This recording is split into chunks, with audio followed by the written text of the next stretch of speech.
एक बेहद अहम और महत्वपूर्ण बिंदु पे ये प्रेस वार्ता हो रही है।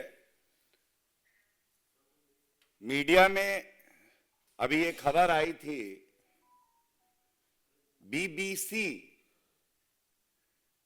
पर आयकर विभाग नियम अनुसार संविधान के तहत कार्रवाई कर रहा है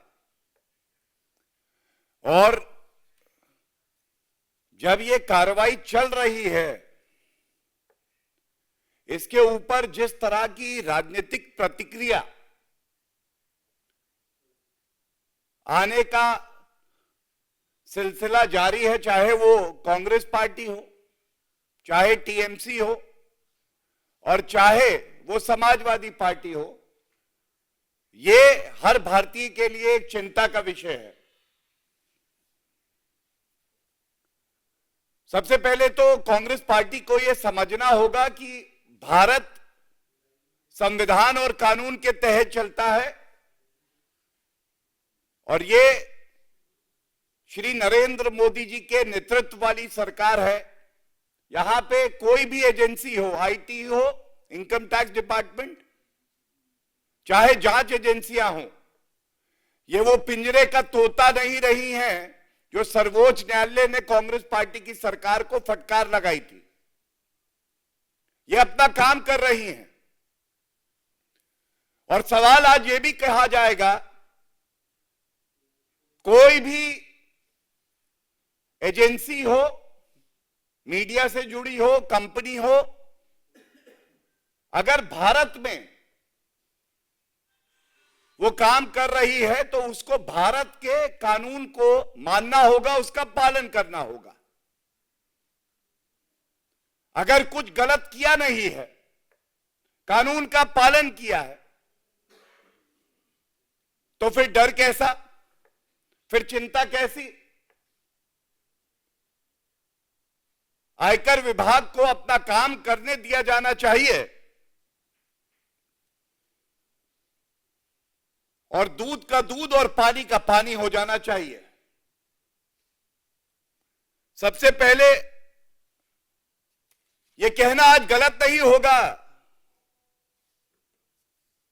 बीबीसी के अगर कृत्य देखें, जिसके उदाहरण मैं आपके समक्ष अभी पेश करूंगा, तो यह पूरे विश्व की सबसे भ्रष्ट बकवास कॉरपोरेशन हो गई है। और दुख की बात यह है कि बीबीसी का प्रोपेगेंडा और कांग्रेस का एजेंडा एक साथ मेल खाता है। हम सब जानते हैं कि विश्व पटल पर किस तरह से श्री नरेंद्र मोदी जी के नेतृत्व में भारत आगे बढ़ रहा है, G20 की अध्यक्षता कर रहा है। बहुत सी ऐसी शक्तियां हैं जिनको ये बिल्कुल नहीं भाता है और जब जब भारत आगे बढ़ता है तो ये एजेंसियां हों या राहुल गांधी और कांग्रेस पार्टी और जो राजनीतिक दल विपक्ष में है, उनको बड़ा दर्द होता है। सबसे पहले तो बीबीसी का जो इतिहास है, कलंकित, काला, द्वेष भावना से भारत के खिलाफ कार्य करने का रहा है और कांग्रेस पार्टी को सबसे पहले तो यह याद करना चाहिए किस तरह से देश की प्रधानमंत्री श्रीमती इंदिरा गांधी जी ने खुद बीबीसी पे बैन लगाया। बीबीसी रिपोर्टिंग करे, निष्पक्ष पत्रकारिता करे, भारत का संविधान ये हक उन्हें देता है, लेकिन किस तरह की पत्रकारिता की आड़ में एक एजेंडा आगे बढ़ाया जाता है, वो मैं आपके समक्ष रख दूं। There is a reporting that was done by the BBC in a program. They unleashed the most venomous attack against our country. The program presenter referred to a commander of a terrorist outfit operating in Kashmir as charismatic young militant. एक आतंकवादी जो भारत की अखंडता के खिलाफ शक्ति खड़ी हो रही है, उसको बीबीसी ने बताया करिश्माई युवा उग्रवादी है। ये करिश्माई युवा उग्रवादी, ये किस तरह की रिपोर्टिंग है? आप भारत में कार्य करना चाहते हैं और भारत के संविधान को तार तार करते हैं, भारत की अखंडता को चोट पहुंचाने का प्रयास करते हैं। इसी तरह से पूरे विश्व में भारत अपनी संस्कृति, अपनी विविधता के लिए जाना जाता है। यहां क्या त्योहार हैं, सबके क्या भाव हैं, वो बिना जाने बीबीसी ने कहा Holi is a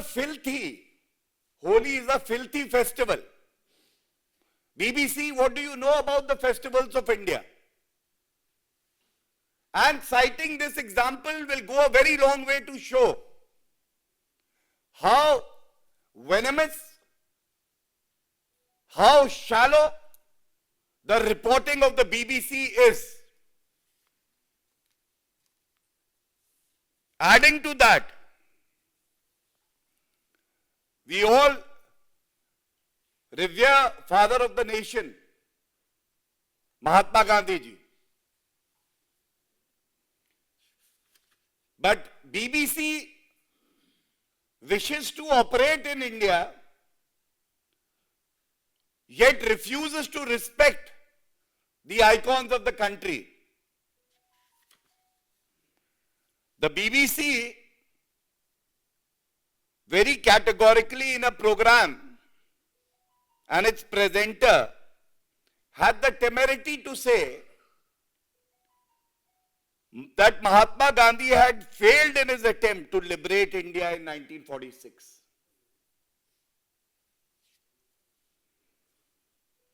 And BBC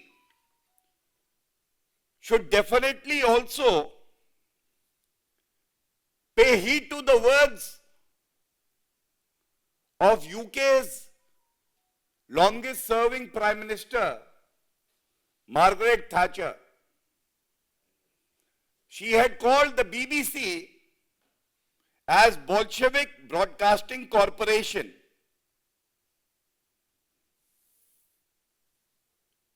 These examples are very important for a fundamental reason, and the reason is this. India is a country which gives an opportunity to every organization, every individual, as long as you are willing to abide by the constitution of our country, as long as you do not have a hidden agenda, as long as you don't spew venom, and as long as the facts that you bring out in public domain and you disseminate have a basis. It can't be whims and fancies of a corporation. And this cannot be tolerated. Having spoken about the BBC, there are larger questions to be asked to the opposition parties who have not even fulfilled their responsibility of exercising restraint.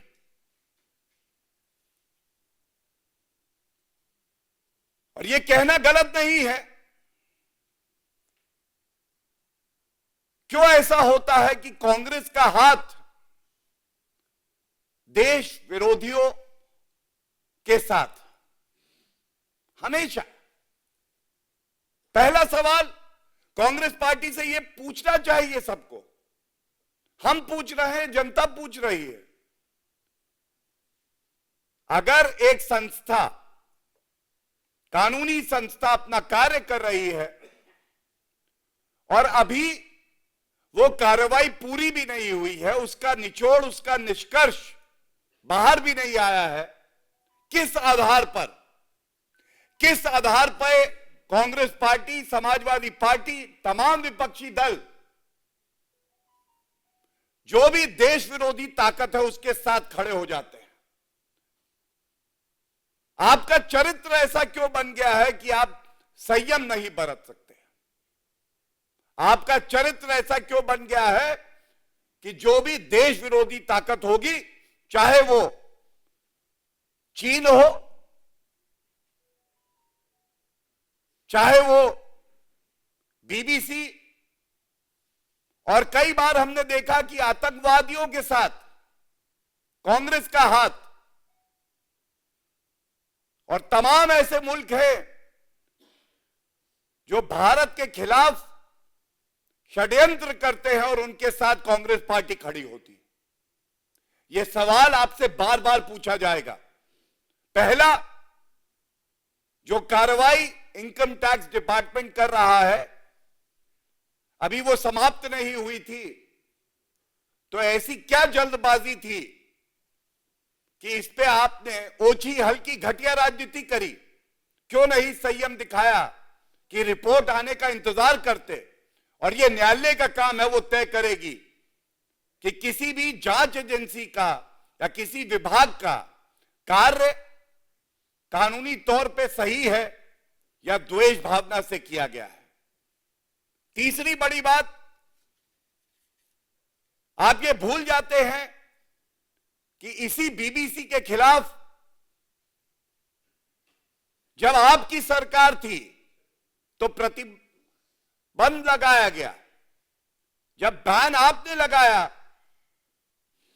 तो वो ठीक है, लेकिन अगर आयकर विभाग अपनी कार्रवाई कर रहा है तो मोदी जी से नफरत आपकी इतनी है कि आप उसको भी राजनीतिक रंग दे रहे हैं।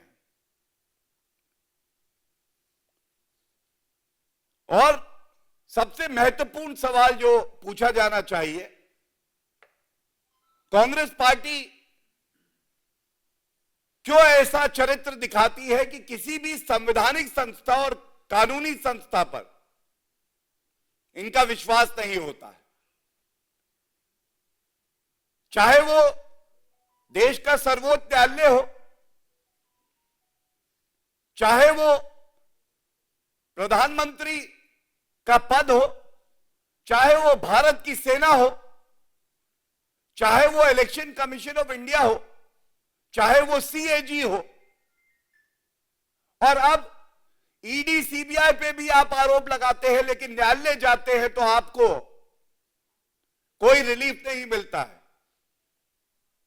आयकर विभाग पे भी आपका विश्वास नहीं है, तो आपका विश्वास केवल ऐसी संस्थाओं पे है, ऐसी एजेंसियों पे है जो भले भारत का नुकसान कर दे, लेकिन आपकी राजनीतिक रोटियां सेकने के लिए आपको तवा मिलता रहे। ये बेहद ही निंदनीय है, दुर्भाग्यपूर्ण है। और मैं इतना ही कहूंगा, कोई भी जांच एजेंसी हो या कोई भी विभाग हो, अगर वो अपना कार्य कर रहा है और उस पे इस तरह की राजनीतिक रोटियां सेकी जा रही हैं,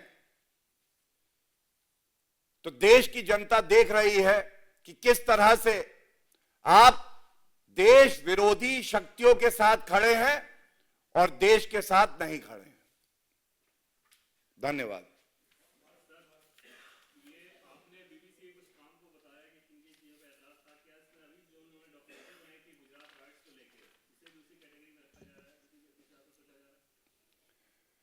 देखिए, मैं एक बात जरूर कहूंगा,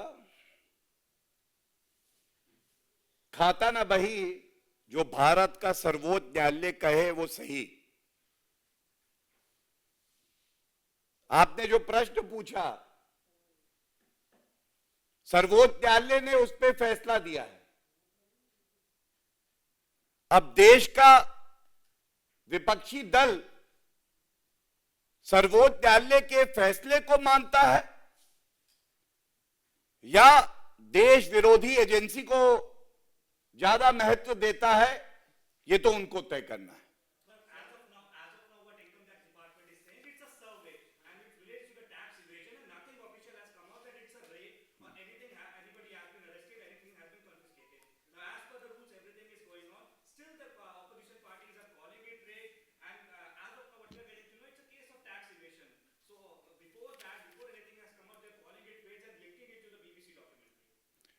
Absolutely.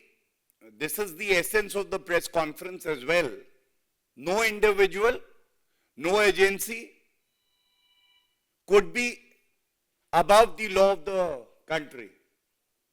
And in an ongoing action that is being taken by the income tax department, why is it that there is a tearing hurry by the opposition party, especially the Congress party, to give a clean chit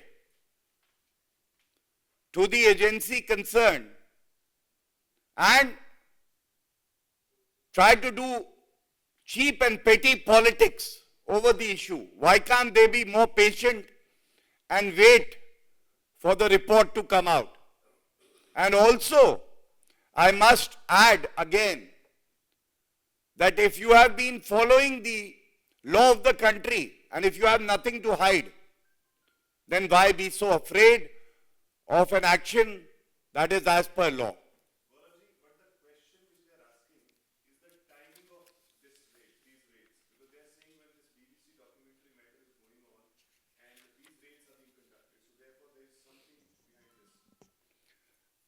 To that I would only like to say that timing of the action of the agency or the IT department is not decided by any outside power government. Yes, during the Congress days, we all know how infamously the Congress government was told to stop interfering with the functioning of the CBI and called the premier investigating agency of the country a caged parrot. This was a comment made by the Honorable Supreme Court of India.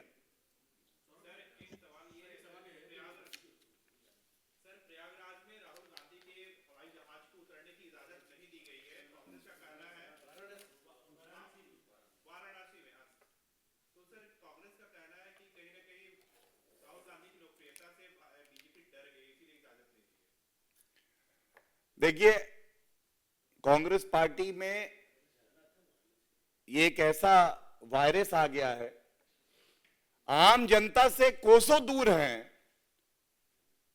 लेकिन उनकी अपनी नजरों में वो hero Hira Lal है। मैं इतना ही कहूंगा, जो विषय हमने उठाया है, जो भी संस्था है, जो भी कानून है, उसके तहत ही कार्रवाई होती है। तथ्यों के अभाव के कारण मैं और कुछ इस पे नहीं कहना चाहूंगा। ये जरूर कहूंगा, किसी को भी अपने आप को कानून से ऊपर नहीं समझना चाहिए। सर, पुलवामा में दिग्विजय सिंह ने सवाल खड़े किए कि सुरक्षा एजेंसियों का फेल्योर था जिसके कारण 40 जवान शहीद हुए। ये कोई नई बात नहीं है, लेकिन दुखद जरूर है कि जब भारत का हर नागरिक देश के शहीद जवानों को याद करते हुए उनको भावभीनी श्रद्धांजलि दे रहा है, तो कांग्रेस पार्टी में कुछ नहीं बदला है। कभी सर्जिकल स्ट्राइक और बालाकोट एयर स्ट्राइक का प्रमाण मांगते हैं, Randeep Surjewala home grown terrorism बता के जो शत्रु देश है उनको क्लीन चिट देते हैं।